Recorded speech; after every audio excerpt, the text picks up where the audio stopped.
ఇంకా ఎన్ని సార్లు వెళ్ళినా పిల్లలొచ్చాక మళ్ళీ మళ్ళీ వెళ్ళాల్సిన ప్లేస్ అనమాట జూ పార్కు. సో, ఇంకా మా పాపకైతే యానిమల్స్ అంటే పిచ్చి. మేము చాలా సార్లు వెళ్ళాం కానీ డిఫరెంట్ ప్లేస్‌లో డిఫరెంట్ ఎక్స్‌పీరియన్స్. రియల్ యానిమల్స్‌ని చూసి మా పాప ఎలా ఫీల్ అవుతుందా అని చెప్పేసి మేము వెయిట్ చేస్తా ఉన్నామన్నమాట. థర్డ్ మంత్‌లో తీసుకెళ్ళాము. అప్పుడేం గుర్తుండదు కదా!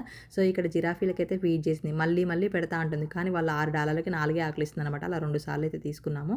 ఇక్కడ నేను వేసుకున్న డ్రెస్ కలర్ కాంబినేషన్ కానీ, డ్రెస్ కానీ చాలా కంఫర్ట్‌గా ఉంది. మీకు కావాలంటే లింక్ ట్యాగ్ చేస్తాను. ఇంక ఇక్కడ బొమ్మల దగ్గర స్ట్రక్ అయిపోయిందని చెప్పేసి దాని నుంచి డైవర్ట్ చేయడానికి ఈ రైడ్ అయితే ఎక్కించాము. సో, ఇంకా మంచిగా ఎంజాయ్ చేస్తా ఉందన్నమాట. అలా ట్రైన్ కూడా ఎక్కించాము. ఇక్కడ రియల్ యానిమల్‌ది స్కిన్ అయితే పట్టుకుందన్నమాట. లయన్‌ది అనుకుంటా, టైగర్ అనుకుంటా. సో, వాటిని పట్టుకుంది. ఏ భయం లేకుండా అన్నీ మంచిగా చూస్తుంది.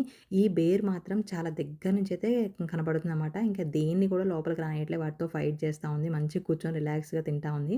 మా పాప ఒక్కరోజే అన్ని ఎక్స్‌పీరియన్స్ చేసింది. ఎక్వేరియము, తర్వాత వాటర్ పార్కు అన్నీ. ఈ పాము చూసారు కదా! దానికిచ్చిన ప్లేస్‌లో మొత్తం ఒక్కటే ఉంది. అంత లావు, అంత భారైతే ఉంది. ఇక్కడ షార్కులు చూడగానే బేబీ షార్కుడు అని చెప్పేసి డాన్స్‌లేస్తా ఉందన్నమాట. అలా మంచిగా ఎంజాయ్ చేసింది. ఫస్ట్ టైమ్ రియల్ యానిమల్స్‌ని చూడడం. సో, వాటర్ పార్క్‌లో కూడా ఎంజాయ్ చేసింది.